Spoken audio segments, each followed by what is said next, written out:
Fighting games have come a long way, from simple 2D fisticuffs to the epic 3D brawlers we know and love today. But one thing they all have in common is bringing us together to ultimately see who's better at bashing buttons. Yes, if you've ever been the unfortunate player 2 to an experienced fighter, you know this technique all too well. But there's a new contender entering the ring, and this one seems determined to end the button-mashing madness, and its name, Fantasy Strike. Is this how we fight? Maybe. Cool.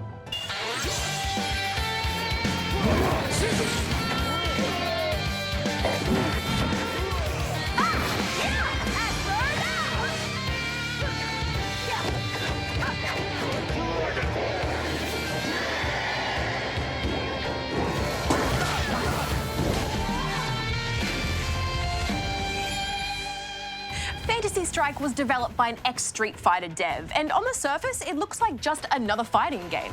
But what sets it apart is that its moves are confined to single-button presses. This helps pull the focus away from stringing together complicated attacks and more towards reading your opponent and launching precise movements. Fantasy Strike calls itself a strategic fighting game for everyone. There's your standard selection of character classes. Rushdowns that overpower other characters with their attacks, zoners who hit you at a distance, and the wildcards who are... It's my turn. Well, they're a little bit all over the place. You'll grow to have favorites as you get comfortable with each of them. Me personally, I'm mainly the guy who can turn into a dragon.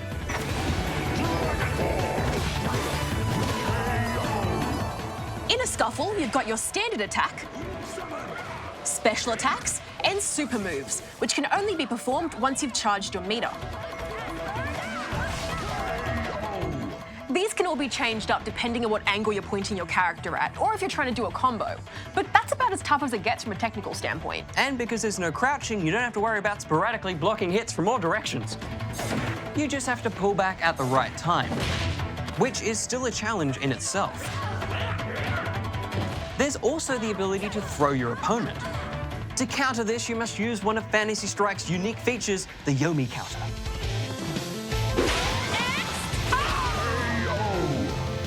Perfect. This was by far the most challenging move for me because it's all about releasing control, quite literally.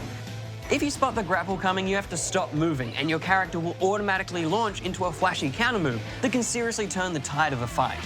Not that I needed any help, of course, because I was just so good at this right off the bat. Oh yeah, no, me too, obviously.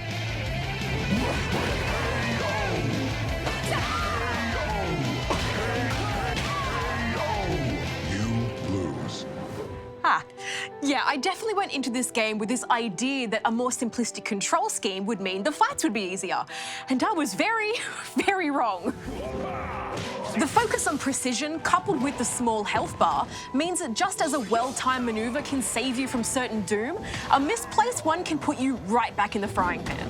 I will say, though, I don't love the way they've chosen to label their controls. Instead of saying an attack is triggered by the name of the button on your controller, so for us on the Switch, it would be Y, X, A, B, plus the left and right bumper, they've opted for a universal code across all platforms. Y is A, X is B, A is C, B is J, and the triggers are S and T.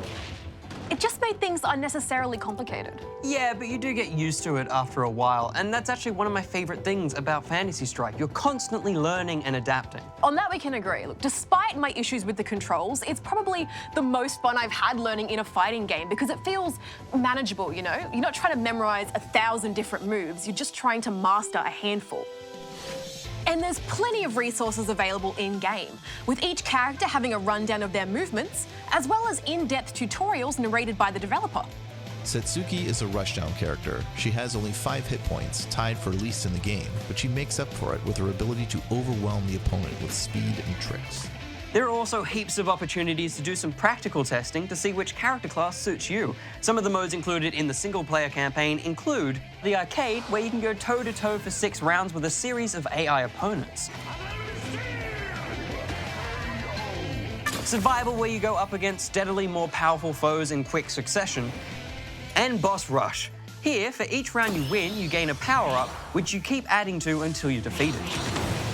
And if that's that's not enough for you, you can also dish out some damage in the online mode if you think you've got what it takes. Speaking of which, we should probably knock out some final scores, hey Will? Well, whether you're a veteran fighter or fresh-faced newcomer, Fantasy Strike has something for everyone.